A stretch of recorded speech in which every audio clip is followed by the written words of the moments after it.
শোনো, আমার বাবা মেম্বার হতে পারে, কিন্তু আমি হলাম তোমার মনের পাহারাদার। তুমি যদি একবার হ্যাঁ বলো, তবে কালকেই তোমাকে বিয়ে করে আমার ঘরে নিয়ে যাব।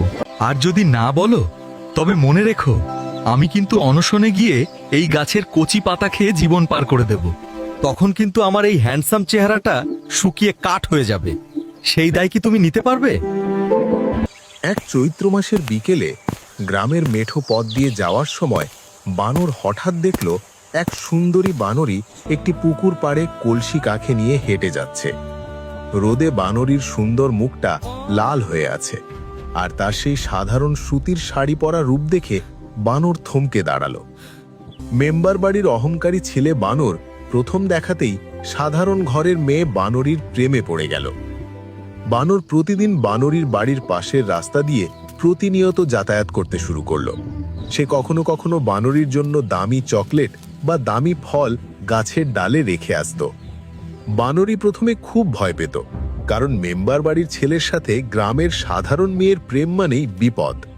কিন্তু বানরের পাগলামি আর সত্যিকারের ভালোবাসা দেখে ধীরে ধীরে বানরীর মনও গলতে শুরু করলো। তারা গ্রামের শেষ মাথার পুকুর পাড়ে বড় বটগাছের নিচে লুকিয়ে দেখা করা শুরু করলো। বানর বানরীকে বলেছিল, শোনো, এই গ্রামের মেম্বার বাড়ি যেমন আকাশ ছোঁয়া, আমার বাপের ক্ষমতাও তেমন। কিন্তু ওই আকাশের চেয়েও বড় আমার মন, যেখানে শুধু তোমার নাম লেখা। কেউ যদি আমাদের মাঝে দেয়াল তুলতে আসে, তবে সেই দেয়াল আমি গুড়িয়ে দেব। বানরী কাঁপা কাঁপা গলায় বলল, কিন্তু আমি যে এক সামান্য চাষি পরিবারের মেয়ে।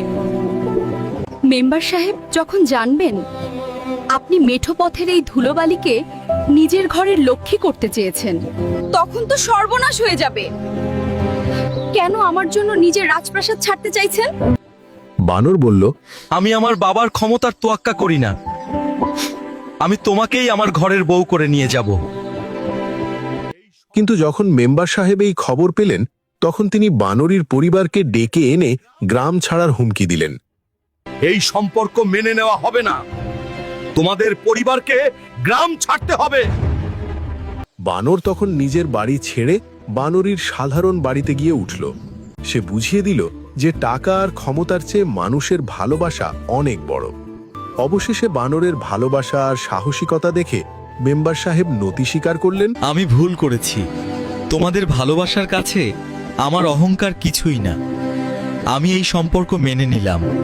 এবং পুরো গ্রামের সবাইকে নিয়ে ধুমধাম করে তাদের বিয়ে দিলেন। আভিজাত্যের অহংকার কখনো সত্যিকারের ভালোবাসার বাধা হতে পারে না। দিন শেষে সুন্দর মন আর সাহসী জয়ী হয়।